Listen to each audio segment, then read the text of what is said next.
The history of competition law refers to attempts by governments to regulate competitive markets for goods and services, leading up to the modern competition or antitrust laws around the world today. The earliest records traces back to the efforts of Roman legislators to control price fluctuations and unfair trade practices. Through the Middle Ages in Europe, kings and queens repeatedly cracked down on monopolies, including those created through state legislation. The English common law doctrine of restraint of trade became the precursor to modern competition law. This grew out of the codifications of United States antitrust statutes, which in turn had considerable influence on the development of European community competition laws after the Second World War. Increasingly, the focus has moved to international competition enforcement in a globalized economy.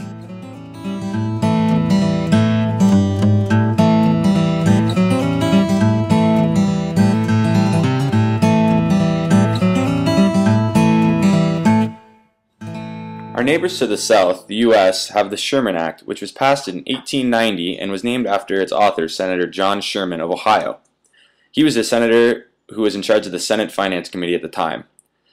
The Sherman Act followed Ohio's Valentine Antitrust Act. After passing in the Senate on April 8, 1890 by a vote of 51-1, the Sherman Act passed unanimously 242-0 in the House of Representatives on June 20th. And was signed into law by President Benjamin Harrison on July 2, 1890. Despite its name, the act has very little to do with trusts. Around the world, what U.S. lawmakers and attorneys call antitrusts is more commonly known as competition law. The purpose of the act was to oppose the combination of entities that could potentially harm competition, such as monopolies or cartels. Its reference to trusts today is anachronistic. At the time of its passage, the trust was synonymous with monopolistic practices because the trust was a popular way for monopolies to hold their businesses and a way for cartel participants to create enforceable agreements.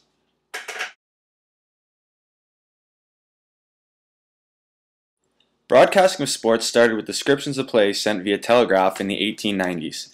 In 1896, a telegraph line was connected to the Victoria Rink in Montreal to update fans in Winnipeg of the Stanley Cup Challenge Series between Montreal and Winnipeg ice hockey teams. In 1923, the first radio broadcast of an ice hockey game took place on February 8th with the broadcast of the third period of a game between Midland and North Toronto of the Ontario Hockey Association. Later that month, the first full game broadcast took place in Winnipeg, Manitoba. That same season, hockey broadcasting pioneer Foster Hewitt made the first broadcast. In 1933, Hewitt called a Canada-wide radio broadcast of an NHL game between the Detroit Red Wings and the Toronto Maple Leafs.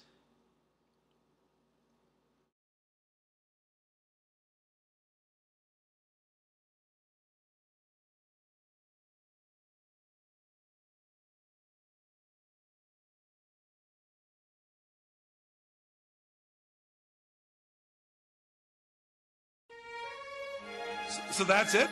I'm hooked up for NFL Sunday Ticket? I never thought that I could see all these games on my TV, but now with this dish I truly see how beautiful life can be. 'Cause I got the Sunday Ticket. It's mine, Peyton! For years, fans of NFL teams who lived outside of the team's geographical location would often find themselves unable to enjoy their team's games on Sunday. The NFL is plagued by their inability to broadcast non-primetime games outside of the team's geographical markets. So, for years, if you were a Bengals fan, like myself, living in the Ottawa region, and you wish to watch the hopelessly inept franchise don the familiar orange and black and do battle on the gridiron for 3 glorious hours, you would be unable to. You would turn on the television and find only the games of the hated New England Patriots and Buffalo Bills, because Ottawa was considered to be part of the upper New York State market. Was? Halt das Feuer! Sofort! Mann, Nachhinein! Ich will am Tournament spielen! In response to this, the NFL created Sunday Ticket, a specialty cable package that brought every NFL game to the living rooms all across North America.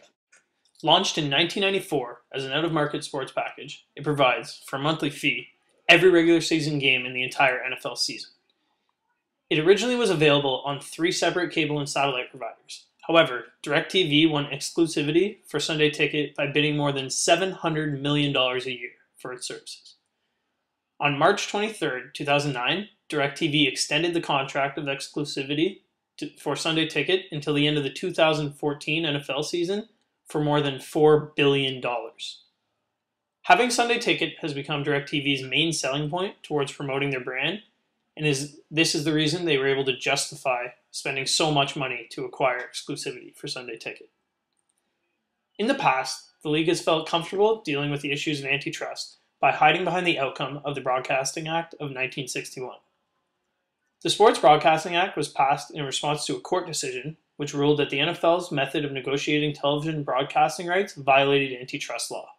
The court ruled that the pooling of rights by all teams to conclude an exclusive contract between the league and CBS was illegal. The Act overrules that decision and permits certain joint broadcasting agreements among the major professional sports. It permits the sale of a television package to the network or networks, a procedure which is common today. The U.S. Supreme Court granted the exception because they felt the clubs that make up a professional sports league are not completely independent economic competitors, as they depend upon a degree of cooperation for economic survival, and therefore the NFL was granted significant leeway in colluding to reach uniform contracts. This was all called into question in 2006 by United States Senator Arlen Specter. Specter questioned the exclusivity granted to DirecTV for the popular Sunday Ticket. He believed it was time to re-examine the exemption granted to the NFL in the Broadcasting Act of 1961. In an attempt to circumvent the allegations made to the NFL and DirecTV, they decided that NFL Sunday Ticket would be available for purchase online. However, it appears the online edition of Sunday Ticket was priced significantly higher than the traditional satellite and cable packages to discourage sales. The package was available online for $350 compared to $300 for new users in the traditional methods. It appears that providing Sunday Ticket online was not DirecTV's attempt to embrace a widely growing medium, but merely an attempt to prevent allegations of antitrust violations by DirecTV and the NFL.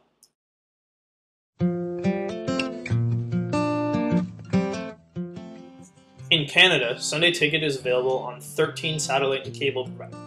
We do not have the same issues of exclusivity as seen in the United States with DirecTV because of restrictions imposed by the CRTC that work to prevent the creation of a monopoly. I can't explain why we live this way. We do it every day. Preachers on the podium speaking of saints, prophets on the sidewalk begging for change, old ladies laughing from the fire escape, cursing my name. I got a basket full of lemons and they all taste the same, a window and a pigeon with a broken wing. You can spend your whole life working for something just to have it taken away. People walk around pushing back their debts, wearing paychecks like necklaces and bracelets, talking about nothing, not thinking about death. Every little heartbeat, every little breath. People walk a tightrope on a razor's edge, carrying their hurt and hatred and weapons. It could be a bomb or a bullet or a pin.